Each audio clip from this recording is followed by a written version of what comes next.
Hi friends, good morning, নমস্কার। তোমরা সবাই ভালো আছো তো? আশা করি তোমরা সবাই ভালো আছো।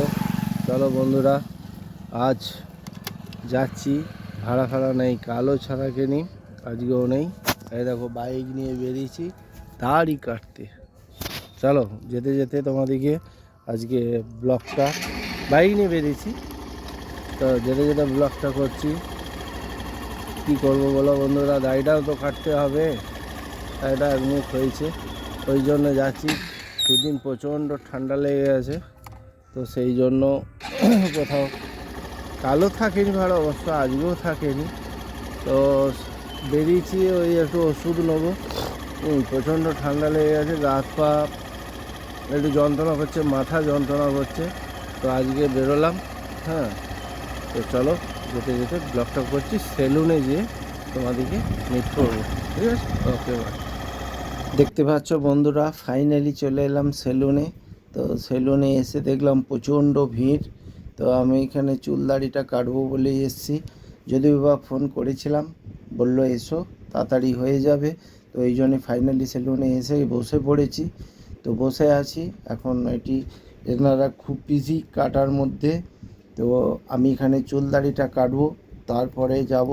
একটু ভাবলাম অনেক দিন বাইকটা সার্ভিস করাইনি, বাইকটাও ভাবলাম যেহেতু আজকে ভাড়া টাড়া নেই, বাইকটাও আমি ধুই নেবো, সেই জন্য একটা চিন্তা ভাবনা নিয়েছি। তো ফাইনালি এখানে আমার চুল দাড়ি কাটাটা হয়ে গেল। এরপরে চলো আমি ফাইনালি সার্ভিসিংয়ে যাব। চলে এলাম বাইক সার্ভিসিংয়ের দোকানে। দেখতে পাচ্ছ আমার বাইকটি খুব ভালোভাবে সার্ভিসিং করছে। হ্যাঁ, প্রথমে জল দিয়ে ভালো করে ধুয়ে নিয়েছে, ধুয়ে নিয়ে শ্যাম্পু মাখিয়ে করছে। এইটা হচ্ছে আমার চলার সাথী।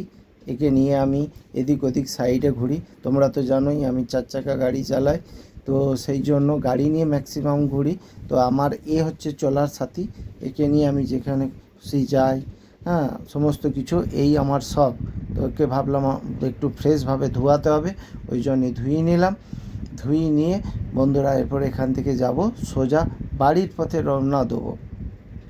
এখন অলরেডি আমার শ্যাম্পু দেখতে পাচ্ছ তোমরা, ভালোভাবে শ্যাম্পু দিয়ে ধোয়াধুয়ি হয়ে গেছে। আমার গাড়ি কিন্তু অলরেডি অলমোস্ট ধোয়া কমপ্লিট। চলো বাড়ির পথে আস্তে আস্তে বন্ধুরা, এইটা আবার কি জিনিস দেখলাম, ও বাবা, এটি আবার দেখতে পাচ্ছ বন্ধুরা ধান ঝাড়া হচ্ছে। তো আমি ভাবলাম আজকে আমার বন্ধুদের সাথে শেয়ার করা যাক। এই ধরনের গ্রাম বাংলায় সাধারণত হয়। দেখতে পাচ্ছ ট্রাক্টরের সঙ্গে এই মেশিনটি জুড়ে দিয়েছে, দিয়ে স্যাবলাইন দিয়ে ঘুরিয়ে ধান ঝাড়াচ্ছে। গোটা গোটা আঁটি দিয়ে দিচ্ছে বন্ধুরা, তোমরা দেখো, দেখতে পাচ্ছ এইভাবে ধরে। আর দেখো গোটা গোটা আঁটি ঢুকিয়ে দিচ্ছে একদম মেশিনের মধ্যে। একদম ফ্রেশ হয়ে ধান দেখো এইদিকে বেরিয়ে যাচ্ছে, একদম ফ্রেশ ধান। বন্ধুরা এইরকম ভিডিও পেতে লাইক করতে যেমন ভুলো না, কমেন্ট শেয়ার করো, সাবস্ক্রাইবার করো, পাশে থেকো বন্ধুরা।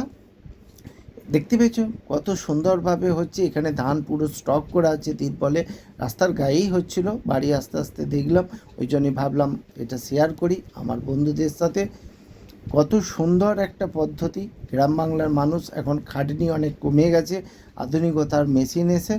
এই ধরনের হচ্ছে সমস্ত কিছু ভিডিও পেতে লাইক কমেন্ট শেয়ার করে। দেখতে পেয়েছো বন্ধুরা কত সুন্দর ধানের যে টুকরোগুলো উড়িয়ে দিচ্ছে, দেখেছো? একদম গোটা গোটা আঁটি দিয়ে দিচ্ছে, ওই সাইড দিয়ে পুরো একদম উড়িয়ে দিচ্ছে, উড়িয়ে খড়গুলো বেরিয়ে যাচ্ছে। আর গোটা গোটা আঁটির মধ্যে দেখো দেখো, দেখতে পেয়েছো কত সুন্দর ছিটকাচ্ছে। এইভাবে বন্ধুরা এরা করছে। এতে কি হয় বন্ধুরা, কী বলো তো, কাজটা তাড়াতাড়ি হয়, খাটনিটা কম হয়। হ্যাঁ, সেই জন্য এখন আধুনিকতার যুগ। হয়তো এটা আগে কী করতো, পায়ে প্যাটেল করে ঝাড়তে হতো, বা কোনো পাটাকে দিয়ে সেই পাটার উপরে ঝাড়তে হতো, আমরা দেখেছি যেটা ছোটোবেলাতে। এখন মেশিন বেরিয়ে গেছে বন্ধুরা, মানুষের চাহিদাও কমে গেছে। একটা মানুষ যেখানে 10 জন লাগতো সেখানে মেশিনে করে দিচ্ছে। এরকম ভিডিও পেতে লাইক করো। ওকে, বাই বাই বন্ধুরা।